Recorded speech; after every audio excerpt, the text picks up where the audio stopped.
बहुत बहुत स्वागत है द प्रिंट में आपका। मैं अभी बनारस हिंदू विश्वविद्यालय में हूँ और यहाँ आने का हमारा उद्देश्य ये है कि हाल ही में अमेरिकन जियोफिज़िकल यूनियन ने घोषणा की कि बीएचयू के बॉटनी डिपार्टमेंट के एनवायरमेंटल साइंस में प्रोफेसर जितेंद्र पांडे को एक प्रेस्टिजियस अवार्ड देने की घोषणा की गई, जिसमें सर स्टीफन स्नाइडर लेक्चर वो दिसंबर में देने जा रहे हैं। उनके पिछले 2-2.5 दशक का जो काम है गंगा रिवर पर, उसमें उन्होंने किस तरीके से ह्यूमन ड्रिवन इंटरवेंशंस जो हुए हैं जिससे पॉल्यूशन जो है बढ़ा है गंगा रिवर में, उस पर उनका बहुत ही वृहद तौर पर काम है। हम उनसे जानेंगे कि वो गंगा रिवर में जो ये बदलाव हुए हैं बीते कुछ दशकों में, उसको किस तरीके से देखते हैं, ये अवार्ड जो है इसके क्या मायने हैं। बहुत बहुत स्वागत है सर द प्रिंट में आपका। धन्यवाद, बहुत बहुत धन्यवाद आपको। और मुझे भी बहुत खुशी होगी यहाँ अपने कुछ बिंदुओं को समाज के सामने और देश के सामने लाने में। तो मैं चाहता हूँ कि इस बिंदु पर विधिवत डिस्कशन किया जाए, जो हमारे सरकार के संज्ञान में आए और हमारे भारतवासियों के संज्ञान में आए और वैश्विक लेवल पर भी लोगों को चीज़ें संज्ञान में आए। तो सबसे पहले हम इस लेक्चर की बात करते हैं कि अमेरिकन जियोफिज़िकल यूनियन जो है AGU, इसमें इन्होंने आपको सम्मानित करने की घोषणा की है। ये क्या अवार्ड है, ये किस रूप में दिया जाता है, दुनिया में ये कहाँ स्टैंड करता है ये अवार्ड? देखें, अमेरिकन जियोफिज़िकल यूनियन अपने आप में बहुत ही रिकॉग्नाइज्ड एक वैश्विक संस्था है और जिसमें मेरे ख्याल से पूरे विश्व के बड़े माननीय वैज्ञानिक जुड़े हैं, जो हज़ारों की संख्या में लोग हैं। और इनका ये है कि जो एक तरह से कहें कि ग्लोबल जो इश्यूज हैं इन्वायरमेंट से जुड़े, उस पर स्पेशली जो आपका पृथ्वी से जुड़ा विज्ञान है, जिसमें आपका जियोलॉजी भी और जियोफिजिक्स भी आता है, और एक तरह से एटमॉस्फेयर से जुड़ा जो साइंस है जिसमें मूल रूप से फिजिक्स आता है। एक तरह से बायोलॉजिकल साइंस में मुझे लगता है ये जो अवार्ड मिला है, ये पहली बार ये रिकॉग्निशन बायोलॉजिकल साइंस से जुड़े किसी व्यक्ति को दिया है। तो ये संस्थान एक तरह से सामाजिक लेवल पर उन चीज़ों को जो हमें क्या करना चाहिए क्या नहीं करना चाहिए, पर्यावरण के परिप्रेक्ष्य में और वैज्ञानिक लेवल पर कि आप क्या जानते हैं और हम उससे विश्व में क्या मैसेज पहुंचा सकते हैं, जिसको कि हमें ध्यान में रखना है। क्योंकि जो औद्योगिकीकरण है और अर्बनाइजेशन है, उससे जुड़ी समस्याओं से निजात कैसे पाया जा सके, बेसिकली इसका मोटिव यही है। और जो हमें ये रिकॉग्निशन दी गई है, ये ग्लोबल इन्वायरमेंटल चेंज के लिए दी गई है, जो हमारे पूरे एक तरह से लाइफ टाइम, जो हमने करीब मैं 3.5 दशक से रिसर्च में जुड़ा हूँ और 2 दशक से ज़्यादा गंगा जी पर मेरा जुड़ाव रहा है और 10-11 PhD गंगा जी पर ही हुई हैं। बाकी तो ऐसे बहुत सारी एरिया जो आसपास से जुड़े बिंदु हैं जो पर्यावरण के हैं, उस पर काफ़ी कुछ काम मैंने किया। और मुझे लगा कि ऐसे बहुत सारे इश्यूज हैं जो वैश्विक परिप्रेक्ष्य में भी अगर देखा जाए, और भारत के परिप्रेक्ष्य में तो है ही हैं, मिसिंग हैं, जिसे हमारे वैज्ञानिकों को जानना चाहिए और हमारे लोगों को भी जानना चाहिए। और हमें लगता है कि हमारे संज्ञान जो है वो भारत सरकार के भी आए, जो मैनेजमेंट से जुड़ी चीज़ें हैं या गंगा रिवर रिजुवनेशन से जुड़ी जो चीज़ें हैं उनके संज्ञान में आएगा। तो मुझे लगता है कि जो हमारा नमामि गंगे जैसे बड़े प्रोजेक्ट्स हैं, उसमें और ज़्यादा हमारे लगता है मदद मिल पाएगी कि हम गंगा जी को रिजुवनेट कैसे कर पाएँ। और ये यात्रा सर आपकी कैसे स्टार्ट हुई कि गंगा रिवर पर जो है वो रिसर्च का काम किया जाए? देखिए, गंगा जी से तो मेरा बहुत लगाव है बचपन से। मैं थोड़ा धार्मिक दृष्टिकोण से जुड़ा रहा गंगा जी से, और एक तरह से गंगा जी को भगवान विष्णु का चरण अमृत भी मानते हैं कि भगवान विष्णु के चरण से निकली हैं। ये बहुत पहले की बात है। एक बार मैं नहा रहा था गंगा जी में और उस समय मैं अंगूठी पहनने का बड़ा शौकीन था। कई अंगूठियाँ थी मेरे हाथ में, और जब मैं डुबकी लगाया तो एकाएक मुझे लगा कि मेरी अंगूठियाँ गिर गईं और मैं थोड़ा सा अप्रीहेंसिव हो गया। लेकिन जब हाथ उठाया तो मुझे लगा अंगूठियाँ तो सभी हैं। फिर वो बार बार मैंने रिपीट किया और तब पहली बार मैंने एहसास किया कि गंगा जी का जो जल है उसकी टर्बिडिटी बहुत बढ़ गई है।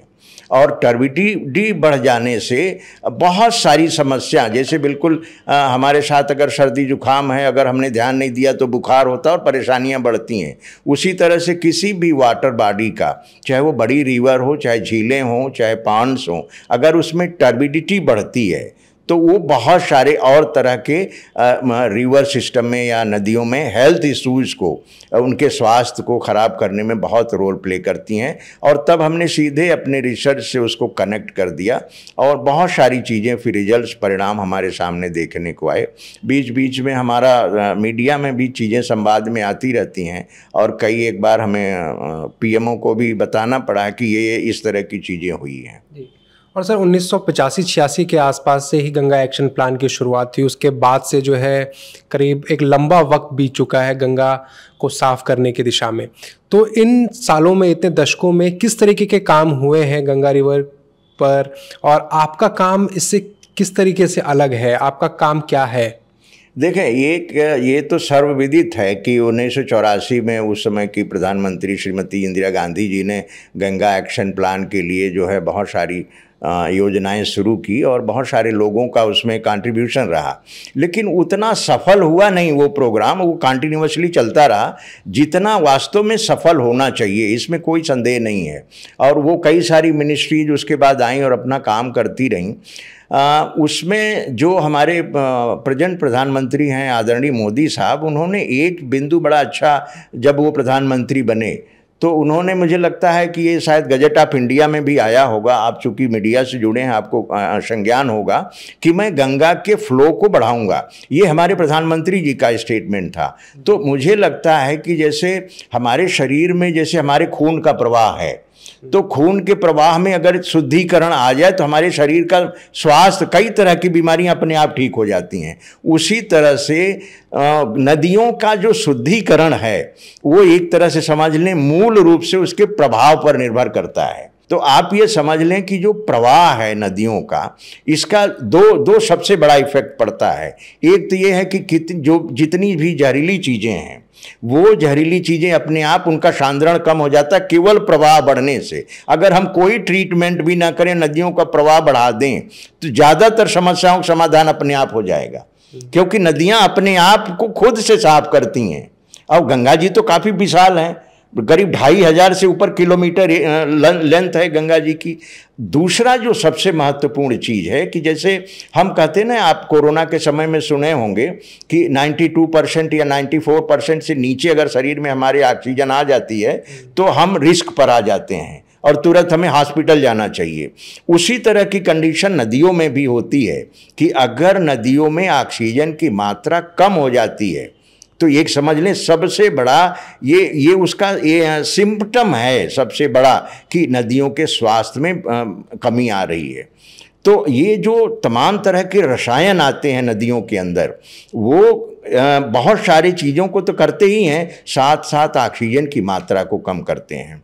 अगर नदियों का प्रवाह बना रहे तो कितने भी रसायन आएंगे, ऑक्सीजन की मात्रा एक सीमा से नीचे नहीं जाएगी। तो मुझे लगता है अगर हम प्रवाह की बात करते हैं तो ये दो बिंदु अपने आप ठीक होंगे और तब बहुत सारी समस्याओं का समाधान हो जाएगा। और बाकी तो सरकार जो ट्रीटमेंट की है, जैसे सीवेज ट्रीटमेंट की प्लांट है, इंडस्ट्रीज से सारे जो एफ्लुएंट्स आ रहे हैं उसकी बात है, वो सारी चीज़ें तो करना आवश्यक है ही। और सर इसमें ह्यूमन ड्रिवन किस तरीके का जो है वो इंटरवेंशन है, उसको आप किस तरीके से मानते हैं कि जो पॉल्यूटेंट्स हैं और जो सीवेज जो जा रहा है वो कितनी जो हेल्थ है गंगा रिवर की उसको जो है वो ख़राब कर रहा है? देखें, हमारे जो जितने हमने जैसे पॉल्यूटेंट्स के डाइवर्जन या सीवेज के ट्रीटमेंट की हमने बात किया, दो बिंदु इस पे मैं बताना चाहूँगा। एक तो जितना जो लेवल है सीवेज का, जिसको हम लोग मिलियन लीटर पर डे में MLD में नापते हैं, तो वो हमारी सरकार को भी पता है, स्टेट गवर्नमेंट को भी पता है और हमारी केंद्र सरकार को भी पता है कि अभी सारे सीवेज का ट्रीटमेंट, हम उतनी कैपेसिटी के ट्रीटमेंट प्लांट अभी तक नहीं है। इसका मतलब है कि अभी बहुत सारा ऐसा सीवेज भी है जो हमारे आप CPCB की जो रिपोर्ट है वो भी ये कहती है कि अभी बहुत सारा ऐसा सीवेज है जो बिना ट्रीटमेंट के किसी न किसी रूप में गंगा जी में चला जाता है। एक बिंदु तो ये। दूसरा बिंदु ये है कि जो हमारे ट्रीटमेंट प्लांट्स हैं, जैसे ट्रीटमेंट प्लांट्स में हम क्या करते हैं, कार्बन से जुड़े प्रदूषण को कम करते हैं, वो एक तरह से उसको टेक्निकल टर्म में कहते हैं बीओडी रिमूवल। अब सवाल ये है कि हमारे ट्रीटमेंट प्लांट ये क्लेम तो करते हैं कि हमने 90% बीओडी कम कर दिया। बीओडी कम करने का मतलब हमने कार्बन कम कर दिया। अब कार्बन को कम कर दिया आपने 90%, लेकिन आपका सिस्टम वास्तव में कितना एफिशिएंट चल रहा है ये तो आपके ईमानदारी के ऊपर है कि 90% वास्तव में हुआ कि केवल 50% तक हुआ। तो इसका मतलब है कि ट्रीटमेंट के बाद भी जो चीज़ें जाती हैं वो उस लेवल की ठीक हुई कि नहीं हुई, इसमें थोड़ा सा भी अप्रिहेंशन है।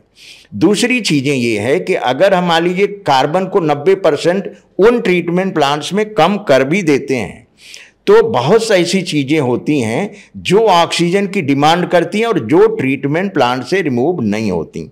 जैसे मान लीजिए आयरन है, मैग्नीज है। जैसे आप जानते होंगे कि लोहे में जंक जल्दी लगता है। जंक लगने का मतलब है क्या है, मॉइस्चर की उपस्थिति में ऑक्सीजन से रिएक्शन करता है वो, इसीलिए मूर्छा लगता है। तो ये आयरन बहुत मात्रा में हमारी रिवर्स में जाता है। तमाम सारी बिल्डिंग बनती है, कटिंग होती है, तमाम सारी गाड़ियां चलती हैं, बहुत सारा आयरन नदियों में जाता है। ये आयरन बहुत मात्रा में ऑक्सीजन को डिमांड करता है। तो हमने जो अध्ययन किया है वो ये हमने अध्ययन किया कि केवल कार्बन से ऑक्सीजन की डिमांड की हमने बात नहीं की, हमने ये बात किया कि ऑक्सीजन की टोटल कमी कितनी आ रही है। जैसे हमने कहा ऑक्सीजन की कमी 2 मिलीग्राम पर लीटर के हिसाब से कार्बन डिमांड कर रहा है मान लीजिए, और 2 मिलीग्राम पर लीटर के हिसाब से आयरन और मैग्नीज डिमांड कर रहा है। तो इसका मतलब है कमी कितनी आई 4, लेकिन हम वास्तव में मीजर कितना करते हैं 2। तो हमारा मतलब है कि जब हम इस 4 को मीजर करेंगे और ये बताएंगे कि वास्तव में ऑक्सीजन की कमी ज़्यादा कहाँ होती है, वो होती है सतही लेवल पर। ऊपर तो एटमॉस्फेयर से थोड़ी ऑक्सीजन अपने आप आती रहती है, तो वहाँ पर बहुत कमी नहीं होती है, सतही लेवल पर कमी होती है। और स्पेशली वो कमी होती है आपकी गर्मी के दिनों में। एक चीज़ मैं आपको बताऊं, ये हमारे रिवर की प्रॉब्लम नहीं है, ये प्रॉब्लम तो वैश्विक है। चाहे बड़ी झीलें ले लीजिए, चाहे बड़ी नदियों को ले लीजिए, और चाहे समुद्र को ले लीजिए, कोस्टल एरिया से लेके लार्ज ओशियन तक। आज की डेट में आपको मैं बताऊं, आज की डेट क्या है, ये करीब पहले की 5-6 साल पहले की रिपोर्ट होगी कि पूरे समुद्र में करीब करीब 2,50,000 square kilometre area dead zone हो गई है। डेड जोन का मतलब क्या है, वहाँ ऑक्सीजन नहीं है। जैसे किसी व्यक्ति के अंदर ऑक्सीजन नहीं है तो मर जाएगा, इसीलिए हम उसको डेड जोन कहते हैं। 2,50,000 मतलब आप समझ लीजिए केवल गल्फ ऑफ मैक्सिको में 20,000 किलोमीटर से ज़्यादा की एरिया पूरी डेड जोन हो गई है। इसका मतलब है कि जो ऑक्सीजन की कमी है वो वैश्विक लेवल पर बढ़ रही, चाहे नदियाँ हों, चाहे झीलें हों, चाहे कोस्टल एरिया हो, या पूरा समुद्र ही क्यों ना हो। तो अब हमें यहाँ महत्वपूर्ण चीज़ ये है कि जब जीव जंतुओं का इवोल्यूशन हुआ, जब पौधे आए तो पौधे ने कार्बन डाइऑक्साइड लिया और भोजन बनाना शुरू किया। महत्वपूर्ण बात यह है कि वो भोजन बिना जल के नहीं बनता। ये हमारे ज़्यादातर लोग इस बात पर ध्यान फोकस नहीं करते कि ये जो ऑक्सीजन है, ये ऑक्सीजन कहाँ से आती है, जल से। तो इसका मतलब उस जल ने ही ऑक्सीजन दिया और जल ने इलेक्ट्रॉन दिया, तब पौधे भोजन बना पाए जिस पर हम आश्रित हैं। तो आप देखिए श्रीमद् भगवद गीता में कहा गया प्राणापान समायुक्तम पचामी अन्नम चतुर्विधम। इसका मतलब क्या है कि प्राणवायु का मतलब ऑक्सीजन, अपान वायु का मतलब कार्बन डाइऑक्साइड, यही हमारे शरीर में भी पूरे पाचन क्रिया को रेगुलेट करते हैं और यही भोजन को और यही श्वसन को भी रेगुलेट करते हैं। अब सवाल ये है कि अगर हम पर्यावरण से जो छेड़छाड़ कर रहे हैं, जैसे मान लीजिए आपको थोड़ी चोट लगी, आपको ज़्यादा तकलीफ नहीं होगी, लेकिन अगर वो चोट गहरी होती चली गई या कहीं इन्फेक्शन हो गया तो हो सकता है वो अंग काटना पड़े। उसी तरह से अगर हमने पर्यावरण को एक सीमा से ज़्यादा नुकसान कर दिया तो सबसे पहला जो चीज़ें आएंगी वो ऑक्सीजन और कार्बन डाइऑक्साइड का संतुलन बदल जाएगा। वो चाहे हवा हो, चाहे पृथ्वी की सतह हो, चाहे नदियाँ हों, चाहे लेक हों, चाहे समुद्र हो। और जब ऐसा बदलेगा तो एक चीज़ तो आपको समझ में आ रही होगी, क्लाइमेट चेंज, गर्मी बढ़ जाएगी। दूसरी चीज़ जो आएगी जिस पर लोगों का ध्यान नहीं गया, जो हमारे इस लेक्चर का केंद्र बिंदु होगा, वो है ऑक्सीजन। और वो ऑक्सीजन हमने बात किया है जल में, कि अगर जल में ऑक्सीजन की मात्रा इसी तरह कम होती गई तो सबसे पहला चेंज आएगा, पूरे वाटर की केमिस्ट्री बदल जाएगी। क्यों बदल जाएगी? जब जीवन की उत्पत्ति हुई तो रिड्यूसिंग था कंडीशन, उस समय ऑक्सीजन नहीं थी। आज की कंडीशन ऑक्सीडाइजिंग है, ऑक्सीडाइजिंग है तब हम आप हैं, क्योंकि पूरी केमिस्ट्री चेंज हो गई। तो जब ऑक्सीजन की कमी होगी तो धीरे धीरे हम अगर रिड्यूसिंग इन्वायरमेंट की तरफ जाएंगे तो चाहे वो लेक हो, चाहे रिवर हो, चाहे ओशियन हो, वहाँ की केमिस्ट्री बदलेगी। और जब केमिस्ट्री बदलेगी तब वो सिस्टम का जो रिस्पांस है वो चेंज हो जाएगा। और सबसे महत्वपूर्ण बात यह है कि कोई सिस्टम अगर अपने रिस्पांस में चेंज कर देता है तो उस परिवर्तन के लिए हम तैयार हैं या नहीं हैं, ये अपने आप में बड़ा सवाल है जी। और सर, आपने अपने रिसर्च में नाइट्रोजन फॉस्फोरस रेशो की भी बात की है और डीनाइट्रिफिकेशन ड्रिवन जो एंड रिमूवल है उसकी भी बात की। ये समझाइए कि ये क्या है। उसमें एक बड़ा अच्छा बिंदु है कि जैसे नाइट्रोजन है, नाइट्रोजन हमारे एटमॉस्फेयर में बहुत ज़्यादा मात्रा में है, 79 से 80% के बीच। अब आप सोचिए ना, एक तरह से हम लोग नाइट्रोजन के समुद्र में डूबे रहते हैं, लेकिन इस नाइट्रोजन को, वही है कि हमारे चारों तरफ पैसा है, हम ले नहीं सकते। इस नाइट्रोजन को कोई इस्तेमाल नहीं कर सकता। कुछ माइक्रो ऑर्गेनिज्म इस्तेमाल कर पाते हैं, उन्हीं से पौधे लेते हैं, या हम यूरिया बनाएं तब नाइट्रोजन दे पाएंगे। सीधे पौधे इस्तेमाल नहीं कर सकते, ना सीधे हम कर सकते हैं। अब सवाल यह है कि जब वो नाइट्रोजन इस्तेमाल होता है तो वो लौट के एटमॉस्फेयर में जाएगा, तभी साइकिल पूरा होगी। जैसे कार्बन डाइऑक्साइड की साइकिल है, प्लांट ने लिया, मरने के बाद डिकम्पोज हुए, चली गई, फिर प्लांट ने लिया। तो ये साइकिल का पूरा होना जरूरी है। तो डीनाइट्रिफिकेशन एक ऐसा प्रोसेस है जो नाइट्रोजन के उस साइकिल को पूरा करता है। ये नेचुरल प्रोसेस है। तो अब वो डीनाइट्रिफिकेशन होने के लिए ऑक्सीजन की कमी का होना आवश्यक है। किसी भी जगह, जैसे मान लीजिए पानी इकट्ठा हो जाए, नीचे ऑक्सीजन ना पहुंच पाए, तो वहां डीनाइट्रिफिकेशन शुरू हो जाएगा। इसका मतलब है डीनाइट्रिफिकेशन ऑक्सीजन की कमी के कंडीशन में ही होता है। अब महत्वपूर्ण चीज ये है कि हम नदियों में, झीलों में, कोस्टल एरियाज में मान लीजिए सीवेज डाल रहे हैं, तो उसमें फास्फोरस जा रहा है और उसमें नाइट्रोजन भी जा रहा है। तो जो वास्तविक रेशियो है नाइट्रोजन फास्फोरस का वो बदलेगा। तो अगर नाइट्रोजन ज़्यादा है तो रेशियो नाइट्रोजन की तरफ चला जाएगा, फास्फोरस ज़्यादा है तो रेशियो फास्फोरस की तरफ चला जाएगा। अब यहाँ पर एक परेशानी ये आ रही है कि जैसे सीवेज है या आयरन है या मैग्नीज है या कार्बन का एक्युमुलेशन है, ये सारी चीज़ें क्या कर रही हैं? ऑक्सीजन को कम कर रही हैं। अब मज़ेदार इशू ये है कि हमारा तापक्रम बढ़ रहा है, तो जब ताप बढ़ता है तो क्या करता है? ऑक्सीजन को होल्ड करने की जो क्षमता है जल की वो कम हो जाती है। जैसे फ्रिज का पानी आपको गर्मी में अच्छा लगता है, इसका मतलब उसमें ऑक्सीजन बढ़ गई, वो पानी हमें ज़्यादा अच्छा लगता है। धूप में गिलास रख दीजिए तो उसमें ऑक्सीजन कम हो जाएगी, वो पानी हमें अच्छा नहीं लगेगा। उसी तरह से जल में ऑक्सीजन को होल्ड करने की क्षमता जब टेम्परेचर बढ़ा तो कम हो गई। एक तो ये, दूसरा वो डिकम्पोजिशन, जो माइक्रोब्स कार्बन को डिकम्पोज करते हैं, ब्रेक डाउन करते हैं, उस प्रोसेस को टेम्परेचर बढ़ा देता है। इसका मतलब क्या है कि ये सारे प्रदूषक, अगर ग्लोबल वार्मिंग या क्लाइमेट चेंज हुआ, ताप बढ़ा और जैसा कि हो रहा है, वैसी कंडीशन में ऑक्सीजन की कमी लाने में और मदद करेंगे। तो वैसी कंडीशन में ऑक्सीजन कम हो जाएगी। अब क्या होता है? अगर ऑक्सीजन 2 मिलीग्राम पर लीटर से कम हो गई तो इसको हम हाइपॉक्सिया कहते हैं। तो जब हाइपॉक्सिया की कंडीशन होती है तब 2-3 चीज़ें होता है। रिवर में, सेडिमेंट में बहुत सारे मेटल्स, बहुत सारा फास्फोरस इकट्ठा रहता है। जैसे क्या है कि हमारे शरीर को स्वस्थ करने की टेंडेंसी होती है। कोई बैक्टीरिया गया, उसको मार दी या कहीं किसी चीज़ में दबा दिया। उसी तरह से रिवर है, झील है, समुद्र हैं, जैसे फास्फोरस आया सेडिमेंट में ले गए जिससे नुकसान न कर सकें, आयरन आया सेडिमेंट में ले गए जिससे नुकसान न कर सकें। लेकिन जब वो अस्वस्थ हुए इसका मतलब ऑक्सीजन का लेवल 2 मिलीग्राम पर लीटर से कम हुआ, जिसको हम हाइपॉक्सिया कहते हैं, तो सेडिमेंट से वही फास्फोरस, आयरन जैसी चीज़ें निकलने लगेंगी। अब फास्फोरस इसका मतलब बढ़ गया, लेकिन उसी हाइपॉक्सिया में डीनाइट्रिफिकेशन बहुत बढ़ जाएगा। इसका मतलब वो नाइट्रोजन को बाहर निकाल देगा। तब क्या होगा? NP का रेशियो बदल जाएगा। अब यहां पर महत्वपूर्ण बात क्या आती है कि जो ऑर्गेनिजम्स हैं, जैसे हम मान लीजिए फाइटोप्लैंक्टन है, डायटम है, जिसको मछलियां खाती हैं और उसी पर पूरा जीवन चलता है और उसी से वो चक्र बनता है पूरा, जिसको फूड चेन कहते हैं। तो डायटम्स हैं या फाइटोप्लैंक्टन है, इनके अंदर N और P का एक फिक्स रेशियो होता है।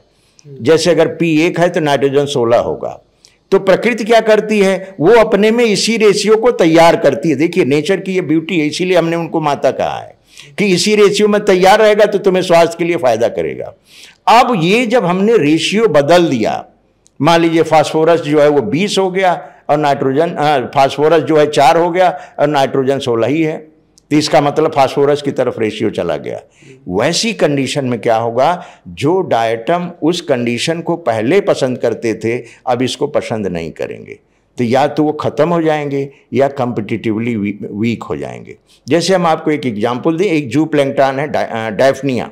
डायफनिया क्या है, ऐसी कंडीशन में जहाँ फास्फोरस ज़्यादा हो तो वहाँ खास तरह के डायटम ज़्यादा होंगे या पेरीफाइटान ज़्यादा होंगे, उनको खाता है और बहुत हेल्दी बनता है। और डायफनिया को छोटी मछलियाँ बहुत पसंद करती हैं, तो अगर फास्फोरस की कमी हो जाए तो डायफनिया वहाँ से ख़त्म हो जाएगा और वो मछलियाँ फिर ख़त्म हो जाएंगी, और फास्फोरस बढ़ गया तो खास तरह की डायफनिया और वो खास तरह की मछलियाँ बढ़ जाएंगी। तो ये कहने का मतलब है कि सीधे का सीधे पूरा ट्रैफिक चेन बदल जाता है और है सूक्ष्म। इसीलिए हमने कहा कि जो हमारी, जैसे हमारे ये आपका CPCB है या हमारी central government pollution control board है, जैसे हम क्या करते हैं, मॉनिटर करते हैं कि वाटर क्वालिटी में क्या चेंज आया। जैसे हमने एलिमेंट्स को मॉनिटर कर दिया, टर्बिडिटी है, लाइट पेनिट्रेशन है, बहुत सारे आयंस हैं, हेवी मेटल्स हैं, कार्बन्स हैं, BOD COD है, इसको हमने मॉनिटर किया तो हमने बताया वाटर की गुणवत्ता में ये चेंज है। जो हमारा अध्ययन होता है वो क्या अध्ययन करता है, चेंज को, राइट। तो अब जैसे हमने कहा ना कि हमें यहाँ चोट लगी, अब ये चोट एक बच्चे को लगेगी तो चिल्लाएगा, हमें आपको लगेगी तो नहीं चिल्लाएंगे क्योंकि हम उसको बर्दाश्त कर लेंगे। तो इसका मतलब है कि दोनों ने जो रिस्पांस किया वो अलग अलग है। तो इसका मतलब है कि उसी तरह से रिवर सिस्टम हो या लेक सिस्टम हो, जो चेंज आया उस चेंज के कॉन्टेक्स्ट में वो सिस्टम रिस्पांस कैसे कर रहा है, इस पर अध्ययन नहीं है। और इस पर अध्ययन हमारे लैब में पहली बार शुरू हुआ।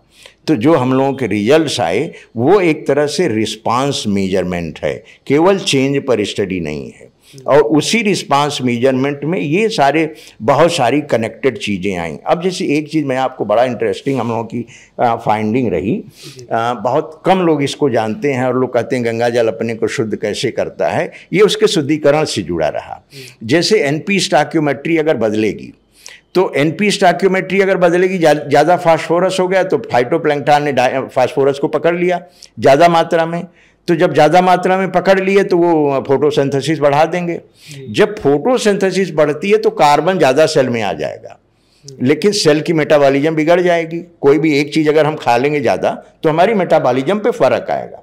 जब सेल की मेटाबॉलिज्म बदल जाएगी तो सेल अपने को बैलेंस करने के लिए वो कार्बन को छोटे छोटे पार्टिकल में सेल से एक्सक्रीट करती है, बाहर निकालती है।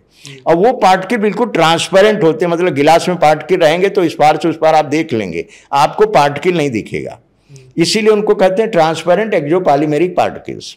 लेकिन इनकी खास बात क्या होती है, ये स्टिकी होते हैं नेचर के, तो जो इनके संपर्क में आया वो चिपक गया, चाहे बैक्टीरिया हो, चाहे वायरस हो, चाहे मेटल हो या इस तरह का कोई टर्बिडिटी हो, वो चिपक जाता है तो एग्लोमेरेट बना लेता है और डेंसिटी बढ़ जाती है और वो धीरे धीरे सेटल हो जाते हैं। तो ये हमने जिसको ट्रांसपेरेंट TEP, ट्रांसपेरेंट एक्सोपॉलीमेरिक पार्टिकल, ये बहुत ब्यूटीफुल चीज है कि एडवर्स कंडीशन में भी रिवर उसको अपने हिसाब से क्लीन करने की एक स्ट्रेटजी के रूप में, प्रकृति में हम आप उसमें नहीं कुछ करते, ये नेचुरल क्लीनिंग मैकेनिज्म है, नेचुरल वो अपने को क्लीन करने के लिए बिल्कुल एक्टिवेट करती है। तो ये सिस्टम करता है, लेकिन कब तक, इसीलिए हम लोगों ने ये एक इंडेक्स दिया जिसको रिवर इकोसिस्टम रेजिलियंस इंडेक्स कहते हैं। उसका एक सीधा सा मतलब है कि अगर हम अपनी अंगुली को ऐसे टेढ़ा करते जाएं तो हम मुस्कुराते रहेंगे, कोई परेशानी नहीं है, लेकिन एक सीमा के बाद अगर हमने इसको दबा दिया तो अंगुली टूट जाएगी, और अगर वहां पहुंचने से पहले छोड़ दिया तो अंगुली सीधी हो जाएगी। ये मैनेजमेंट का प्रिंसिपल है कि आप किसी सिस्टम को उतना ही डैमेज करो कि अगर उस डैमेज का कारण हटा लिया जाए तो सिस्टम अपनी स्टेट में आ जाए। अगर यहां तक करते हो तो समस्या ही नहीं है, लेकिन अगर उस लेवल से आगे चले गए तो सिस्टम अपने को रिकवर नहीं कर पाएगा। तो जो वो बिंदु है जहां से छोड़ने के बाद सिस्टम रिकवर कर सकता है, उसको हम टिपिंग पॉइंट कहते हैं। और सिस्टम की यही क्षमता जो रिकवर करने में मदद करती, इसी को हम रेजिलियंस कहते हैं। तो हमारा मतलब ये है, सबसे पहले हम लोगों ने किसी भी रिवर सिस्टम में रेजिलियंस इंडेक्स अब तक बना नहीं था। हम लोगों ने पहली बार कहा कि हम रेजिलियंस को आइडेंटिफाई कैसे करें। जैसे फॉरेस्ट का रेजिलियंस है, उसको तो हम आराम से कर लेते हैं। टेरेस्ट्रियल इकोसिस्टम का, ग्रासलैंड का रेजिलियंस है, उसको हम आराम से कर लेते हैं। क्रॉप में आजकल रेजिलियंट क्रॉप भी आप सोच रहे होंगे, ड्राउट रेजिलियंट क्रॉप, दुनिया भर की चीज़ें आ रही हैं, उसको हम आराम से पहचान लेते हैं। वाटर सिस्टम में स्पेशली जो रिवर हैं, बड़ी रिवर, बिग रिवर जिनको कहते हैं, जो एक बड़ा फ्लोइंग सिस्टम है, उनमें रेजिलियंस को पहचानना बहुत मुश्किल है। तो उसको, रेजिलियंस को हम तभी पहचान पाएंगे जब हम उसके रिस्पांस की स्टडी करेंगे। केवल वाटर क्वालिटी के चेंज से हम नहीं पहचान पाएंगे। तब हम लोगों ने उसको रिस्पांस की स्टडी किया, डिजॉल्व ऑक्सीजन डेफिसिट की कंडीशन को मेजर किया, डिनाइट्रिफिकेशन की कंडीशन को मेजर किया, मेटल पोल्यूटेंट्स को मेजर किया, और 4 एक्स्ट्रा सेलुलर एंजाइम्स लिया। बिना एंजाइम, एंजाइम का मतलब है जो फंक्शंस करते हैं। हमारे शरीर में एंजाइम्स हैं, तो एंजाइम का मतलब कोई पाचक एंजाइम है, और कोई हमारे रेस्पिरेटरी प्रोसेस को आगे बढ़ाता है, कोई ब्लड प्योरीफायर एंजाइम्स हैं, वो फंक्शन करते हैं। तो जो क्रिया है, क्रिया के लिए एंजाइम्स को लेना जरूरी है, क्योंकि हमने रिस्पांस मेजर किया। तो इन चारों को एक साथ कलेक्टिवली हमने लेकर जो इंडेक्स बनाया, वो रेजिलियंस इंडेक्स के रूप में आया, और ग्लोबली उसको बहुत अप्रिशिएट किया गया। जब हमारा पेपर रिव्यू हुआ तो बहुत तारीफ आई थी उस पर कि this is for the first time A resilience response index is made for a river system, वो भी लार्ज रिवर सिस्टम के लिए। तो आई थिंक कि ये काफ़ी हेल्पफुल होगा, ये हमें बताने में कि सिस्टम में अभी रिकवरी आराम से हो जाएगी कि सिस्टम खतरे के बिंदु पर है या आगे बढ़ रहा है। और सर, आपका एक और रिसर्च रहा जो कोविड-19 लॉकडाउन के टाइम था, और जिस रिकवरी की आप बात कर रहे हैं, उस समय आपका रिसर्च कहता है कि उस समय रिकवरी देखी गई। वो रिकवरी किस तरीके की थी? उस समय क्या बदलाव हो रहे थे रिवर सिस्टम? इसमें देखें, 2-3 चीज़ें हम लोगों ने देखी थी। ये थोड़ा सा उस समय प्रॉब्लमेटिक इशू तो था। अब जैसे हमारे जब पीएम साहब ने पहली बार लॉकडाउन किया, तो उसमें ज़्यादातर इंडस्ट्रीज वगैरह भी बंद हो गई थी।